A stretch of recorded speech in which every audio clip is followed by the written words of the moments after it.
Hello everyone, this is Warhawk Beyond 2040 and welcome to another edition of the Stargirl Season 3 review series. And today I'm going to be talking about episode 10, Frenemies Chapter 10, The Killer, which I have just finished watching. And this episode, just like always, was really good. Really enjoyed this one a lot. And this episode did a fantastic job in picking up where we left off from the aftermath of episode 9, where we saw the big reveal of the Ultra Humanite, which we'll get into in a moment.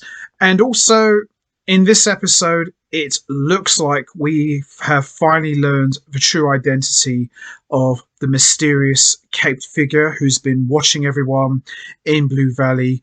And it would appear that this mysterious figure may have played a role in the murder of the gambler. More on that in a moment, but overall, this was a fantastic episode, and I'm really enjoying this incredible ride that we're on at this moment.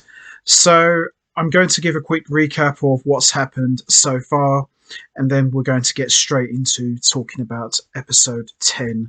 So, as we saw in the last episode, we saw Courtney reunite with the JSA and patch up her relationship with Yolanda, and she tells the team that she's going to tell the truth to Cameron about everything. And of course, everyone was a bit reluctant, Rick especially, but they all agreed that they would support her and have her back.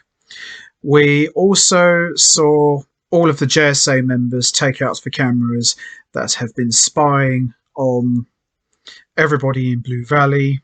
We also saw Cameron and Rick finally go at it, with Rick obviously going power crazy due to the power of the hourglass that gives him the ability to be Hour Man. And we also saw Lily telling Cameron to kill Rick, and we see Sofa stops him and he suffers a heart attack. And however, Beth is able to save his life. And it was just basically nuts. It was just absolutely crazy and chaotic.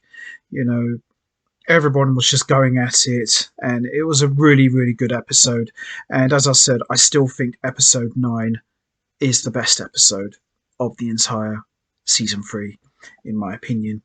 And we also saw at the end of episode 9, Mike, Jakeem and Thunderbolt were looking for Cindy in the farmhouse, and they were attacked by a giant talking gorilla, who we saw the live action debut of the Ultra Humanite. So that was a very shocking way to end episode 9, and this did a great job in carrying on from episode 9 into episode 10. So with that all said, let's not waste any more time. Let's get straight into it. Let's talk about episode 10, Frenemies Chapter 10, The Killer. So this episode kicks off with the Crocs jogging down Blue Valley. And, you know, after seeing the Crocs as villains, we now see that the Crocs have finally gone legit and gone straight, and have actually become a very popular family in Blue Valley, as they're jogging and greeting and saying hello to everyone. So it's quite interesting to see how the Crocs were originally members of the ISA as villains trying to kill the JSA, and now here they are. Not only have they turned themselves around, but they are now highly respected members of the Blue Valley town. So it's quite interesting and amazing how these guys have completely changed themselves and showed that people can actually change. So it's been quite interesting to see the developments of the Crocs, because I always thought that they would eventually revert back to type and go back to their evil ways, but so far they have actually truly genuinely turned themselves around. And a lot of that is thanks to Barbara. You know, she's given them such a new lease on life. So it's quite amazing to see how much the Crocs have turned themselves around, especially in season 3 so far. We see Mike and Jakeem begin to freak out about what to do after being the first to confront the real killer, the Ultra Humanite, and thanks to the unhelpfulness of the Thunderbolts, they get lost in the woods. As it turns out, it's exactly where they need to be as they accidentally bump into Cindy, who's also hunting the Ultra Humanites. And then they get back to Pat and they hug it out with Pat and worries if Jakeem was alright. With those two missing, the Whitmore Duggan house begins to worry about where they could be, and while that happens, Sylvester realizes that the signal that Beth got, which pointed to the McKents, was a red herring. Pat and Sylvester head back to the McKents' house just to make sure they aren't there. This leads to Pat and Sylvester meeting Grandpa McKent, and it makes the McKents much more sympathetic than they previously were, but doesn't absolve them of the horrible things that they've done. They're simply seeing everything as nails and they're the hammers. Once Pat and Sylvester realise what they've been up against, at least partially, this is the first time that almost everyone in the JSA camp feels on the same page about what needs to happen. And we also get an interesting insight into the backstory about the Ultra Humanites, and it's pretty much close to the comic books where we learn that the Ultra Humanites was super smart, he was a scientist, and transferred his mind into various different bodies before eventually placing his mind in the big gorilla that we saw at the end of episode 9. Meanwhile, we see Cameron begin his full descent into villainy after having a heart-to-heart with his grandmother in the hospital, and his first target is Courtney. And in the process, Courtney finally tells Cameron the truth about what really happened to his dad. Well, most of the truth anyway. Instead of telling him it was Mike that killed Jordan, she takes the brunt of the blame herself and says that she is the one who killed his dad. Quite interesting that Courtney would be the one who would take the bullets for the whole team. Especially it wasn't actually her who killed Cameron's dad, but the fact that she was willing to take the brunt of the blame, knowing full well that would end up hating Courtney over her part in his dad's death. So I thought this was a very interesting scene and very well played out in my opinion. We also see the Crocs are doing their parts to deal with issues. We see them meeting the McKents and ask them to consider forgiving the JSA and moving forward because the continued hate was counterproductive to Jordan's goals. Jordan was doing something bad with his whole mind control scheme, but his end goal was to create a better world for his son. The continued fighting and hate only makes the world worse for Cameron. They walk away from that conversation feeling pretty good about things, not to mention they get a phone call from their daughter who got great news about her academic and athletic future.